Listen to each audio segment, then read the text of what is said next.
একজন মা আমাকে লিখছেন যে তার ছেলে সিবিএসই বোর্ডে ক্লাস 1-এ পড়ে, ইংলিশ মিডিয়ামে পড়ছে।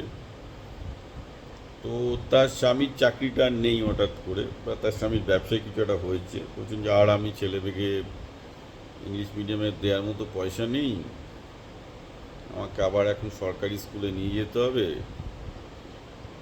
যাবেন, ক্ষতি কী আছে? কোনো ক্ষতি হবে না। পড়াশোনাটা এমনিতেও বাড়িতেই করবে। তো উনি ভয় পাচ্ছেন যে ছেলের পড়াশোনার কী হবে। আমি বললাম একদম ভয় পাওয়ার কিছু নেই, নিজে যদি আপনারা পড়ান, নিজেরা বসিয়ে ক্লাস 1-2, তাহলে কোনো প্রবলেম হওয়ার কথা নয়। তার থেকেও মায়ের চিন্তা হচ্ছে যে আমি যখন ছেলেকে ইংলিশ মিডিয়াম থেকে মানে থেকে সরকারি স্কুলে নিয়ে যাব, তা সোশ্যাল প্রেস্টিজের কী হবে? কারণ সমাজ বুঝে যাবে যে তাদের আর সেই অর্থনৈতিক সামর্থ্য নেই। তার জন্য ছেলেকে ইংলিশ মিডিয়াম থেকে ছাড়িয়ে দিয়ে বাংলা মিডিয়ামে নিয়ে গেছে। তো উনি সেই ব্যাপারটা নিয়েও প্রচুর শঙ্কায় আছেন। কারণ কি, এখন আমি বলেইছিলাম যে ইংলিশ মিডিয়াম হয়ে গেছে একটা স্ট্যাটাস সিম্বল। ছেলেকে ইংলিশ মিডিয়ামে পড়াচ্ছে না মানে তার বুঝতে হবে যে তার অর্থনৈতিক অবস্থা খুব খারাপ, খারাপ না খুব খারাপ, যার জন্য এটা হচ্ছে না। আমি আর কি বলবো, আমি শুধু এটাই বলবো যে মানুষ যদি তার সিদ্ধান্তগুলো তার স্ট্যাটাসের ওপর ভিত্তি করে নেয়, যে আমাকে বিয়ে বাড়িতে গেলে মানে বিয়ে বাড়ির 3 দিনের কভার করার জন্য 12টা শাড়ি পরতে হবে, কারণ আমার কতগুলো ফটো উঠবে,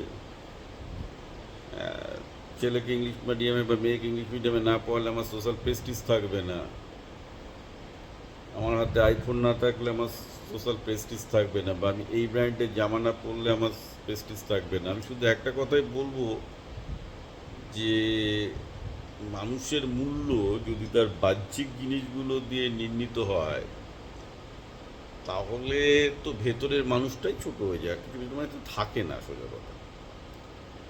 এখন you have to make a decision যে আপনি আপনার মূল্যে বেঁচে থাকবেন, না কতগুলো জিনিস কেনেন। কারণ ইংলিশ মিডিয়ামটাও আপনাকে কিনতে হয়, শাড়িও আপনাকে কিনতে হয়, কোনো ব্র্যান্ডও আপনাকে কিনতে হয় না, আপনি কোনো কেনার ওপর মানে কোনো কেনা স্ট্যাটাসের ওপর ডিপেন্ড করে থাকবেন, রাইট? একটা কথা আমি এটাই বলবো যে জীবনের সবচেয়ে বড় দারিদ্র হচ্ছে দারিদ্রকে স্বীকার না করা। সেটা অর্থনৈতিক হতে পারে, জ্ঞানের দুর্বল্য হতে পারে, অনেক ব্যাপারে উইজডমের দুর্বল্য হতে পারে। আমার ধারণা একটা মানুষ ততটাই ধনী হয় যতটা দারিদ্র সে নিজেকে স্বীকার করতে পারে, যে আমার এটা নেই, আমার এটা নেই, আমার এটা নেই, আমার এটা হয়নি, আমার এটা নেই, তাই আমার এটা দরকার, ইটস ফাইন।